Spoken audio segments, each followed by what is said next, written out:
Every year, my birthday came and went like an unnoticed date on the calendar. No messages, no cake, not even a happy birthday from my family. Yet, when it was my younger brother Daniel's birthday, the whole house transformed into a festival. Balloons, music, laughter, expensive gifts, everything sparkled for him. I used to tell myself I didn't care, that I was used to it, but the truth was, every year it cut a little deeper. This year, as my 27th birthday approached, I decided to lower my expectations completely. I didn't mention the date to anyone. I quietly went to work and came home with a small slice of cake I bought for myself. When I stepped into the house, I was greeted by chaos, streamers, decorations, and people. For a moment, my heart jumped. Maybe, just maybe, they remembered. But when I saw the "Happy Graduation, Daniel" banner hanging over the living room, I froze. It wasn't even his birthday, just a party to celebrate his college graduation. I stood there, holding my little paper bag with a slice of cake, as my mother rushed past me carrying a tray of drinks. No one noticed me. I slowly walked upstairs, trying to swallow the lump in my throat. Later that night, my mom knocked on my door. I thought maybe she came to wish me, but she just said, "Don't forget to help clean tomorrow morning. We'll have guests for Daniel's celebration breakfast." I nodded silently. After she left, I sat on my bed staring at my phone. No messages, no calls, nothing. That night, something inside me broke. I wasn't angry anymore. I was just done trying. I made a decision that I wouldn't spend another year waiting for them to care. I stayed up all night planning quietly. The next morning, while everyone was busy setting the table, I packed my suitcase. I didn't take much, just clothes, my laptop, and a few important documents. Before leaving, I wrote a letter and placed it on the kitchen counter. It said, "I love you all, but I can't stay where I'm invisible." I booked a small apartment in a nearby town and moved that same day.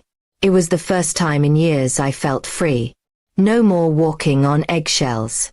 No more waiting for love that never came. The silence of the new apartment was peaceful instead of lonely.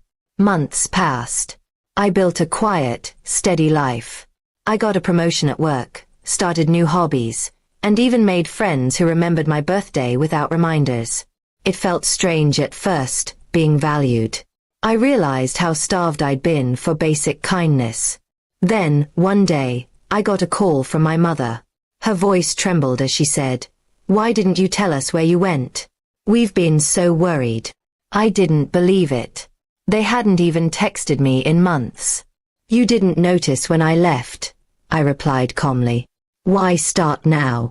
She sighed and said Daniel had been asking about me a lot lately.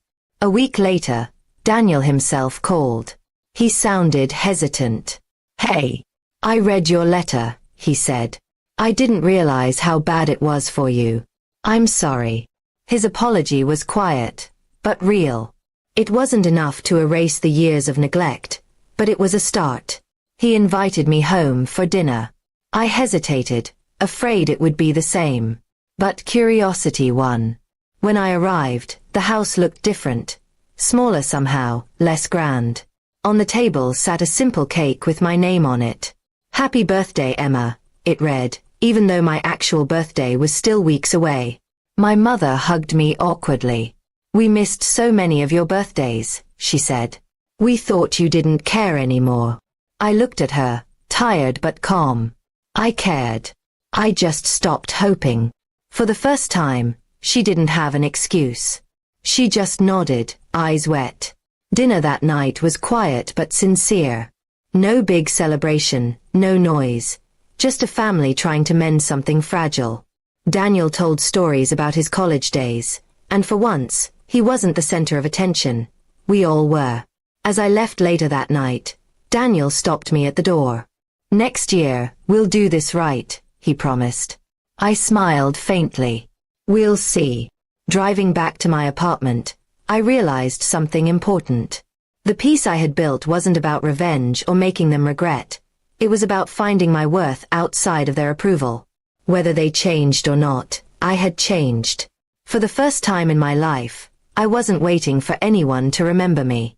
I finally remembered myself.